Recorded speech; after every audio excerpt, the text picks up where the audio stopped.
மேடையில் இருக்கிற பெரியவர்கள் அத்தனை பேருக்கும் வணக்கம். பத்திரிகையாளர் இருக்கிற வணக்கம்.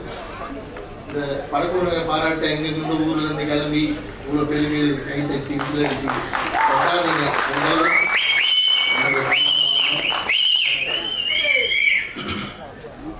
ரொம்ப பாசிட்டிவாக போயிட்டு இருக்கு ஃபங்க்ஷன், பயங்கரம் பாசிட்டிவாக போயிட்டு இருக்கு. சுபாஷ் அண்ணன் மட்டும்தான் கொஞ்சம் அப்படி தழுன்னு பேசிட்டாரு. மற்றபடி படத்தோட வெற்றி வந்து இங்கேயே பெரிய இங்கே முடிவாக்கப்பட்டது. படம் எப்படி போக போகுது அப்படின்னு கொண்டாட தான் போறீங்க, பார்க்க தான் போகிறோம். சுபாஷ் அண்ணன் கவலைப்பட வேணாம். இது வந்து இப்படிலாம் தாண்டி பிரச்சனைலாம் சந்திச்சு வந்த படம் தான் மறுமலர்ச்சி. உங்களுக்கு தெரியும், அதை வந்து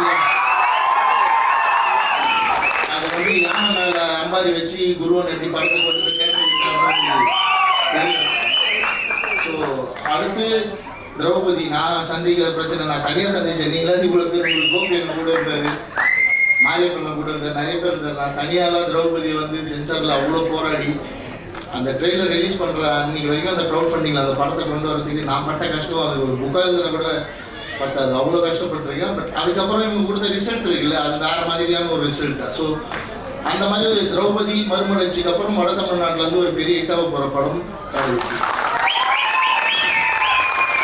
நீங்கள் வந்து அதை அப்படி ஈஸியாலாம் போய் அதை அனுபவிச்சிட முடியாது, ஈஸியாக போய் அந்த வெற்றி அடைஞ்சிட முடியாது.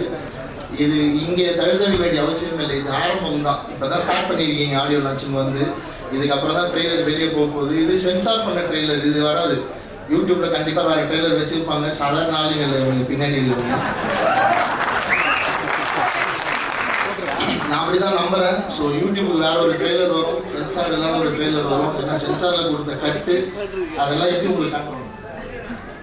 அது 11:52 இன்னொரு 7 நிமிஷம் தாண்டி புதுப்பில் சொன்ன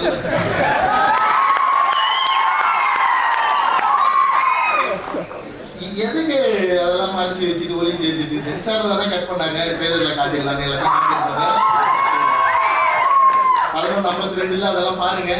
அதுக்கப்புறம் வரப்போற பிரச்சனையை நீங்க எப்படி ஃபேஸ் பண்ண போறீங்கன்றத பொறுத்து தான் இது எவ்வளவு பெரிய வெற்றி நம்ம மாறப்போகுது. அதை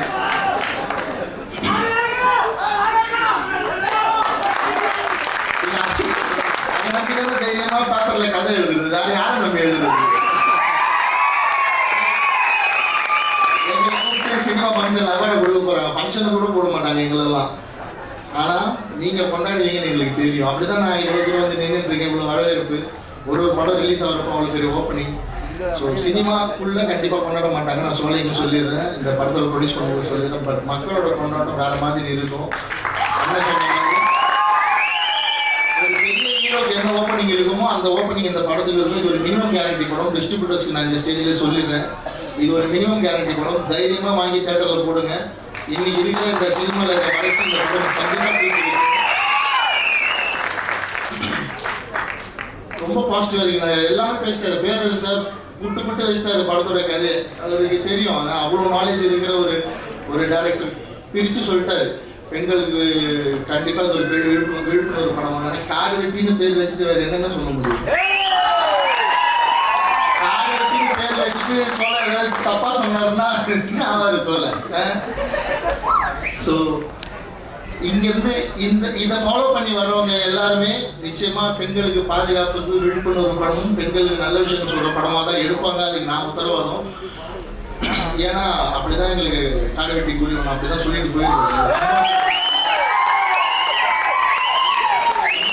முதல்ல இந்த மாதிரி தப்பான காதல், ஜாதி பார்த்து காதல் பண்ணுறது, பணக்கார பெண்களை பார்த்து காதல் பண்ணுறது முதல்ல எதிர்த்தவர் அவர் தான். ஸோ அவரோட பேரை தலைப்பாக வச்சுட்டு அதுக்கு என்ன சொல்ல முடியும். நிச்சயமாக இந்த படம் ஒரு பெரிய விழிப்புணர்வு படமாக இருக்கும். என் படத்தை எந்தெந்த பெற்றோர்கள்லாம் போய் தேட்டரில் பார்ப்பீங்களோ நம்பி இந்த படத்தையும் போய் தேட்டரில் பாருங்கள், நான் உத்தரவாதமாக சொல்கிறேன். நிச்சயமாக உங்களுக்கு ஒரு பெரிய விழிப்புணர்வும் ஒரு புது செய்தியும் இந்த படத்தில் வரும். சாதிக்கோட சாங்ஸ் வந்து ரொம்ப சூப்பராக இருக்குது. நான் முன்னாடியே கேட்டிருக்கேன், ஹெட்செட்லேயே கேட்டிருக்கேன். இப்போ தேட்டரில் தான் கேட்குறோம். ஹெட்செட் போட்டு சாங்ஸ் கேட்டிருக்கேன். அப்படியே சொன்னேன், இதில் 2 பாட்டு ரொம்ப பவர்ஃபுல்லாக இருக்கும். ஸ்க்ரீனில் பார்க்குறப்ப நான் எதிர்பார்க்குறேன், அதை பார்க்குறேன்னு. ட்ரெய்லர் எப்படி இருந்தது? மியூசிக்கு பெரிய சர்ப்ரைஸ் எலிமெண்ட் வேறு உடச்சிட்டார். அந்த பேக்ரவுண்டில் வந்து குருன்னு வரப்போகுதுன்னு தேட்டர் என்ன சூப்பர். அதெல்லாம் பெரிய ஐடியா, ரொம்ப சூப்பர் ஐடியா. அது அது சாதாரணமாக வராது. கரெக்டாக இருக்கீங்க நீங்களும் சொல்லி சார் விட ரொம்ப சந்தோஷம். அது தேட்டரில் பாருங்க. அதுக்கப்புறம் அது ரிங்டோன் இன்னைக்கு வரைக்கும் திரௌபதி ரிங்டோன் தானே வச்சு சுற்றி இருக்காங்க. நான் ருத்ராதானம் பண்ணிட்டேன், நான் வந்து மகாசுரன் பண்ணிட்டேன். ருத்ராதானம் ரிங்டோன் பக்தியாக இருக்கவங்க வச்சுப்பாங்க, உணர்வாக இருக்கவங்க எல்லாரும் திரௌபதி ரிங்டோன் தான். இப்போவும் எவ்வளோ பேர் இருக்குன்னு ஃபோன் அடிக்காதே தெரியும், இல்லை சைலன்ஸ் போட்டு வச்சுருப்பாங்க. அப்படி கொண்டாடுற மக்கள். ஸோ வட தமிழ்நாட்டிலேருந்து அடுத்து வர ஒரு மிகப்பெரிய இயக்குனர் சோலையாரம்பம். ஸோ பல கஷ்டப்பட்டுருக்காங்க. கேமராமேனோட ஒர்க்கு ரொம்ப பாராட்ட வேண்டிய ஒர்க்கு. இந்த மாதிரி ஒரு படத்துக்கு ஒரு பக்கா கமர்ஷியல் வேல்யூ வந்து கேமராமேன் கொடுத்துருக்காரு. கண்டிப்பாக சோலைகிட்ட அந்த கமர்ஷியல் வேல்யூ இருந்திருக்காது. கேமராமேன் உருவாக்குறது தான் அந்த கமர்ஷியல் வேல்யூ நல்லா தெரியுது. ஏன்னா யதார்த்தவாதி சோலையோட எழுத்துக்களில் சோலையோட பேச்சில் வந்து யதார்த்தம் தான் அதிகமாக இருக்கும். பட் ட்ரெய்லர் பார்க்குறப்ப ஒரு முத்தையா சார் படம் பார்த்த மாதிரி எனக்கு ஒரு கமர்ஷியல் வேல்யூ அப்படி இருக்கிறதுல அதை வந்து கேமராமேன் கொடுத்துருக்காரு. ஒரு பெரிய சப்போர்ட் அது. அப்படி ஸ்ரீகாந்த் சார் தேவத்தோட மியூசிக் வந்து சேர்றப்ப அதோட கமர்ஷியல் வேல்யூ வந்து இன்னும் ஹை போகுது. ட்ரெய்லர் பார்க்குறப்பவே நமக்கு வந்து கூஸ் பம்ப் மூமெண்ட் வருது. ஸோ தேட்டரில் கண்ணன் மாஸ்டரோட ஸ்டண்ட் நான் ஷூட்டிங் ஸ்பாட்டில் போய் பார்த்தா அதை பெரிய ட்ரீட் உங்களுக்கு. எனக்கு இவ்வளோ கமர்ஷியல் வேல்யூ படம் பண்ண தெரியாது. ஏன்னா என் கேமராமேன் எனக்கு மேலே யதார்த்தவாதி. நானாவது ஒரு சீன் டே கொஞ்சம் கமர்ஷியல் போகலான்டா அவன் கையை பிடிச்சி எடுத்துருவான், தப்பு பண்ணுறேன், இன்னும் எவ்வளோ லைவாக போகலான்டுவான். ஸோ இப்படி இதே ஃபாலோ பண்ணால் உங்களுக்கு போர் அடிச்சிடும். ஸோ இங்கேருந்து ஒரு மாதிரி சோலை ஒரு புது படம் காட்ட போகிறாரு. ஒரு 2 பேர் 2 எக்ஸ்ட்ரீம்லேருந்து இன்னும் தொடர்ந்து படங்கள் பண்ணுவோம். ரொம்ப சந்தோஷம். என்னோட அப்டேட்டும் சீக்கிரம் சொல்கிறேன். கேட்டது நீங்கள் எனக்கு வந்து நான் ஒரு பெரிய தயாரிப்பு நிறுவனம் பெரிய ஹீரோ கூட அவங்க கூட ஒர்க் பண்ணணும்னு நினச்சதால ஒரு டிலே. அது தப்பு தான் போல. நான் திரௌபதி 2 பண்ண போகிறேன் சீக்கிரம்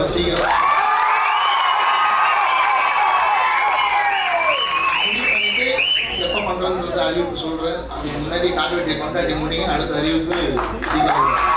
எல்லாருக்கும் வாழ்த்துக்கள். இந்த படத்தில் ஒர்க் பண்ணவங்க அத்தனை பேரும் ஜெயிக்க போகிறீங்க. ஆர்கே சுரேஷன் சினிமாவில் ஒரு பெரிய சம்பவம் பண்ண போகிறார். சொன்ன மாதிரி அடுத்த நெப்போலியன் சார் ஒரு வீரமான ஹீரோ, ஒரு கிராமத்து ஹீரோ வேணும்னா ஆர்கே சுரேஷ் சாரை தேடி போய் நம்ம கதை சொல்லலாம். என்கிட்ட சண்டை போட்டுருக்காரு. ஒரு டைட்டில் கதை வச்சிருக்கா எப்படா டைரக்ட் பண்ண போறேன்னு சண்டை போட்டு இருக்காரு. ரிச்சர்ட் சார் ஒரு படம் பண்ணேன். அது கடைசி 3 படம் பண்ணதான் அது வாக்கு இருக்கு. அதை முடிச்சுட்டு வந்து கண்டிப்பாக நம்ம 2 பேரும் சேர்ந்து ஒரு படம் பண்ணலாம். அதுக்கு முன்னாடி நீங்கள் விஜய் அடிங்க நாடுவெட்டிக்கு அப்புறம் தெரியுது. ஏன்னா கமர்ஷியல் வேல்யூ அவ்வளோ பீக்கில் இருக்குது. மாசா இருக்கீங்க ஸ்க்ரீனில் பார்க்க. உங்களை வில்லனாக இருக்கிறப்பவே எனக்கு பாம்பேலேருந்து 2 பொண்ணுங்க ஃபோன் பண்ணி உங்கள் நம்பர் கேட்டாங்க. ஹீரோ பாம்பேல ஒரு ஃப்ரெண்ட் இருக்காங்க, அவங்க பெரிய ஃபேன் உங்களுக்கு. என்கிட்ட நம்பர் கேட்டு பயங்கரத்துள்ள ஹீரோ ஆனதுக்கப்புறம் என்ன நல்லா நடக்க போதும் தெரியல. ஸோ பிஸி ஆகிடுவீங்க, எங்களெல்லாம் மறந்துடாதீங்க.